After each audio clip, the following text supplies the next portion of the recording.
जय श्री कृष्ण भक्तों। हिंदू पंचांग के अनुसार प्रत्येक माह के कृष्ण और शुक्ल पक्ष की एकादशी तिथि को व्रत, स्नान, दान आदि के लिए बहुत ही शुभ फलदायी माना जाता है। एकादशी व्रत से भगवान विष्णु प्रसन्न होते हैं और उपासक पर अपनी कृपा बनाए रखते हैं। प्रत्येक मास में 2 एकादशी व्रत आते हैं और हर मास की एकादशी का खास महत्व माना जाता है।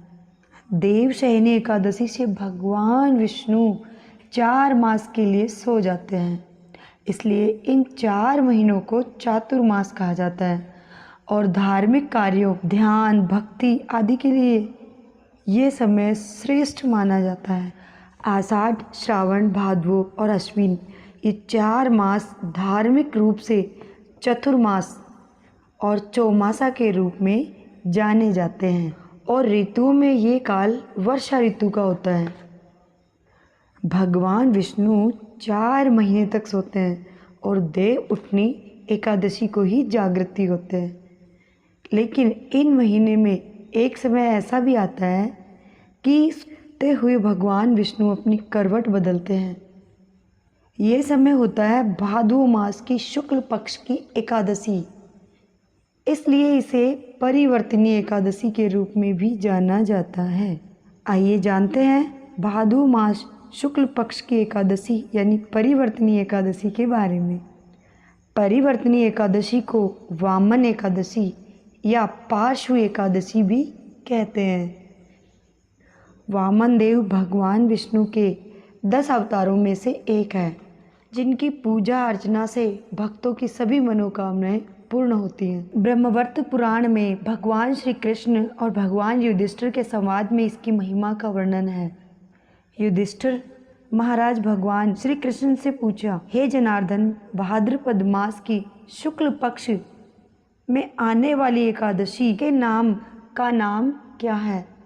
इस व्रत को करने की विधि और इससे प्राप्त होने वाले फल के बारे में कृपया आप विस्तार में बताएं। तब भगवान श्री कृष्ण ने कहा, हे राजन, इस एकादशी को पार्श्व कहते हैं। इस एकादशी को केवल महात्म्य श्रवण करने से ही व्यक्ति सभी पापों से मुक्त हो जाता है। वाजपेयी यज्ञ करने से भी अधिक फल इस एकादशी पालन करने से प्राप्त होता है। इस एकादशी को जयंती एकादशी भी कहते हैं। इस दिन मेरे वामन रूप की उपासना करनी चाहिए, जिससे व्यक्ति को आध्यात्मिक जगत की प्राप्ति होती है। जो कमल नयन भगवान का कमल से पूजन करते हैं वे अवश्य भगवान के समीप हो जाते हैं। और जिसने भाद्रपद शुक्ल एकादशी को व्रत और पूजन किया है, ब्रह्मा विष्णु सहित तीनों लोकों का पूजन किया है। अतः हरिवासक अर्थात एकादशी का व्रत अवश्य करना चाहिए। इस एकादशी के दिन भगवान मधुसूदन अपने बाएं से दाएं करवट लेते हैं। इसी कारण इस एकादशी को पार्श्व अथवा परिवर्तनीय एकादशी भी कहा जाता है। युधिष्ठिर महाराज ने पूछा, हे जनार्दन, मेरे कुछ प्रश्नों का समाधान करें। हे देव देवेश्वर, आप कैसे सोते हैं? किस प्रकार से करवट बदलते हैं? चातुर्मास का पालन किस प्रकार से करना चाहिए? आपकी निंद्रा के समय दूसरे लोग क्या करते हैं? आप बलि महाराज को बंधन में क्यों रखते हैं?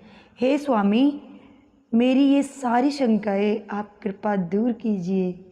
भगवान श्री कृष्ण ने कहा, हे राजन, अब आप सभी पापों को नष्ट करने वाली इस कथा का श्रवण करें। त्रेता युग में दैत्य कुल में जन्मा बलि नामक मेरा एक भक्त था, जो सत्यवादी, दानी और ब्राह्मणों की सेवा करने वाला था। अपने परिवार के साथ वो मेरी पूजा अर्चना करता था। उसने ब्राह्मणों की पूजा और अनेक यज्ञ भी किए थे, जिससे वो इतना शक्तिशाली बन गया कि उसने इंद्र को पराजित किया और स्वर्गलोक का राजा बन गया। तब सभी देवता व ऋषि मेरे पास आए। उनके कल्याण के लिए मैंने वामन अवतार लिया और राजा बलि जहाँ पर यज्ञ कर रहा था वहाँ पर पहुँचा और पहुँचकर मैंने बलि से 3 पग भूमि मांगी। जबकि राजा ने इससे भी अधिक मांगने की मुझसे विनती की, परंतु मैंने 3 पग ही मांगे और राजा बलि ने दूसरा विचार न किए बिना ही 3 पग भूमि दे दी। तत्काल ही मैंने महाकर रूप के साथ जगह मांगी। तीसरे पग के रूप में नम्रता पूर्वक रूप में बलि ने अपना मस्तक आगे किया। उसकी नम्रता से प्रसन्न होकर नित्य उसके साथ रहने का मैंने उसे आशीर्वाद दिया। उसी एकादशी के दिन वामन देव के विग्रह की स्थापना बलि महाराज के निवास पर हुई। मेरा दूसरा विग्रह क्षीर सागर में अनंत शेष पर स्थापित करते हैं। शयन एकादशी से उत्थान एकादशी तक मैं निद्रावस्था में रहता हूँ। इन 4 मासों में हर किसी को मेरी विशेष पूजा करनी चाहिए। चातुर्मास में आने वाली सभी एकादशी का हर एक को दृढ़ पूर्वक पालन करना चाहिए। इन एकादशी के व्रत पालन से सहस्त्र अश्वमेघ यज्ञ करने का फल मिलता है। भगवान को एकादशी अति प्रिय है, परंतु एकादशी तिथि को किए गए व्रत के अतिरिक्त भगवान हरि नाम संकीर्तन से बहुत जल्दी प्रसन्न होते हैं और अधिक प्रसन्न होकर अपने भक्तों पर कृपा करते हैं। शास्त्रों अनुसार श्रवण, कीर्तन, स्मरण, पाग, सेवन आदि भक्ति के 9 अंग हैं, परंतु सभी में से नाम संकीर्तन सर्वश्रेष्ठ है। इसीलिए एकादशी की रात को प्रभु के नाम का संकीर्तन अवश्य करना चाहिए। तो आइए हम सभी भी पार्श्व एकादशी के व्रत को संपन्न करें व इस दिन अधिक से अधिक भगवान के नामों का जप, स्मरण और नाम संकीर्तन कर स्वयं को भक्ति के पथ पर आरूढ़ करें। धन्यवाद।